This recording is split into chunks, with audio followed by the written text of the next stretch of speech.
მოგეხსენებათ, არაფერი ემაზე ძვირფასი ვიდრე მამა პაპისეულის სახლის გაცოცხლება და სურვილი დაუბრუნო შენს მხარეს ის ენერგეტიკა, რაც შენს ბავშვობაში ჰქონდა. ახალგაზრდა ეთნოგრაფი საბა კალანდარიშვილი სწორედ ამ მიზნით დაუბრუნდა აჭარას და საკუთარი ფესვების, ტრადიციებისა და მეხსიერების გასაცოცხლებლად დაბრუნდა თავის მშობლიურ მხარეში და სწორედ ამ ადამიანზე მოვყვებით ახლა ძალიან საინტერესო ამბავს. ნინო მაჭარაშვილის სიუჟეტში ნახავთ საბას აჭარულ ცხოვრებას და მის მოგზაურობას ქართველ მუჰაჯირთა კვალ და კვალ. ნახოთ სიუჟეტი.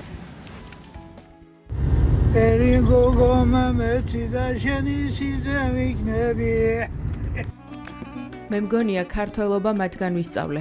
წერს 24 წლის ეთნოგრაფი და ფოტოგრაფი საბა კალანდარიშვილი მუჰაჯირებზე. ქობულეთი, სოფელი წყავროკა. როგორც კი მომიხერხდა რომ მე უნივერსიტეტში ჩავაბარე და ასე ვთქვათ, პირველად გავაკეთე მოხსენებები კონფერენციაზე, აი გავაკეთე სწორედ ჩვენებურ ქართველებზე, ჩავედი ჩვენებურ ქართველებთან და ცოტა ხანი ვიცხოვრე მათთან ერთად. სადაც ვიყავი მაგალითად ფაცაში, ფაცა არის მთლიანად ქობულეთიდან გადასახლებული მუჰაჯირებით და რამაც გამაკვირვა, ეს არის ის კულტურული მახასიათებელი, რაც შეიძლება იყოს მაგალითად ელემენტარულად მარიფათი, რომელსაც ვეძახით ჩვენ ქობულეთში, მარიფათი, როცა ადამიანი გამოხატავს, ასე ვთქვათ, ძალიან დიდ ყურადღებას და აი როცა ჩავედი, სწორედ ეს მარიფათი მომეწონა, იმიტომ რომ იქაურმა ქართველებმა იგრძნეს, რომ ჩამოვიდა საქართველოდან თავიანთი, ასე ვთქვათ, ნათესავი, ახლობელი, ახალგაზრდა ბიჭი და მიმიღეს ოჯახის წევრებით და რაც კი შეიძლება ყველანაირად პატივი მცეს. შენარჩუნებული აქვს ეს უფროსისადმი დიდი პატივისცემა, რაც ქართული კულტურის ერთ-ერთი მთავარი მახასიათებელია, ქართული კერძები, რომელიც ჯერ კიდევ მზადდება და ვერ ჩაანაცვლა თურქულმა. რა საჭმელები გაქვთ? ხაჭაპური არის, კალი არის.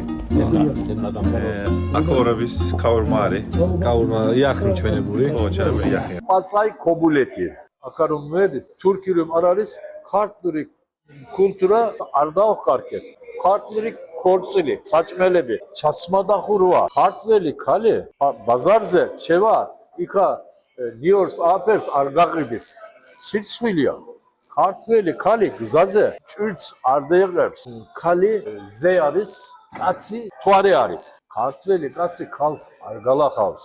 თურქები ქალს გალახენ, ჩვენ არ გალახჩვენ. ჩვენზე სოფლის ქალაქში რომ მოაქალი, მისი ჩაცმა დახურვიდან მიხდებიან რომ აი ქართველი ქალი არის. ქართულ მუჰაჯირთა შთამომავლებში დღეს მეოთხე თაობამდე უკვე კარგად არის შემონახული ქართული ენა, მათ შეუძლია საკომუნიკაციო დონეზე საუბარი. ზოგიერთს მანქანაზეც კი უწერია თავის საკუთარი გვარები, რომ ასე ვთქვათ, წარმოაჩინონ იმ სოციალურ ჯგუფში მათ თავიანთი იდენტობა და წარმომავლობა. მე გინაიშვილის კლუბობა. ახლა შენ რას ეთყოდი გინაიშვილები რომ ყავს ნათესავები? იმას რას ეთყოდი? რას დამაბარები გენთან? კარგად იყო, სულთელი თომა. კაი, პოლისფერი გაიღოს იმას ვეკი. ნახე სწორედ პირველად ის სული და ის ენთუზიაზმი, რასაც ქვია, აი იმ ტრადიციის აღდგენა, რომ მამა პაპისეულის სახლები აღადგინონ და გამოიყენონ ის ძველი მათი წინაპრების დროინდელი, თუნდაც მასალა, თუნდაც ხის ფიცლები და აღადგინონ და წარმოაჩინონ და მათი იდენტობა დაიცვან და ზუსტად იგივე სურვილი გამიჩნდა მეც, ბებია ჩემი და პაპუა ჩემო ეს სახლი გააკეთეს თავიანთი ერთობრივი სიყვარულით და შრომით.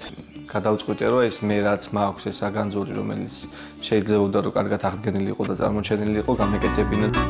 შუშაბანდის რესტავრაციას მარტო ვერ შეძლებდა. ხის ოსტატს მეზობელ სოფელში მიაკვლია. საბას ბიძამ დამირეკა ერთი დღე და მითხრა რომ ამისთან ამბავი არის. უნდა გავაკეთო შუშაბანძზე მიშვილთან რესტავრაცია. ხო და გამოვედი რომ გადავხედე რა. საბა ისეთი საწყალი თვალით ვიყურებდა ნეტავ რას მეტყვის. ვთხარი გავაკეთე, როგორ არ გავაკეთე. პირდა დაუფიქრებლად ვთხარი რომ გაკეთდება. პრობლემა არ იქნება. საბას სახეზე ვის დარაღივილი იყო, რა ვიცი მე მგონი მას რომ შევხედე და აი უხარო და მასთან ერთად მეც ვიხარო და ხელოსაგანს. ხო, თავისი ბაბუას და ბებიას 80 წლის წინანდელი აი შუშაბანდი რომ გაგვეახლებია და ძველი იერსახე დაბრუნებოდა.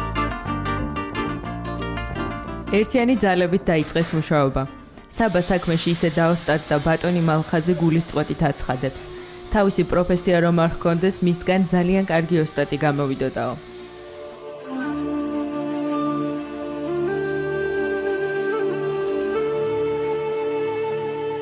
ეს ყველაზე გამორჩეული ვიტრაჟი, აი საქართველოში სწორედ ბათუმის საკათედრო ტაძარშია და აი მომცა დიდი ინსპირაცია მეც სახში გადმომიტანა. თუმცა იქ რელიგიური მოტივები არის, რა თქმა უნდა და ჩვენ შემთხვევაში უფრო ყოფით კულტურაზე გავამახვილეთ ყურადღება. მიმართავ ახალგაზრდებს, რომ დაუბრუნდნენ სოფელს, იმიტომ რომ სოფელი აძლიერებს, სწორედ ფიქრობ, სოფელი აძლიერებს ქვეყანას და სოფლის გარეშე უბრალოდ არ ვიქნებით ის, რაც ვართ და ძალიან ბევრს წავაგებთ. საბა აგრძელებს ბაბუის დატოვებული სახლის გაცოცხლებას.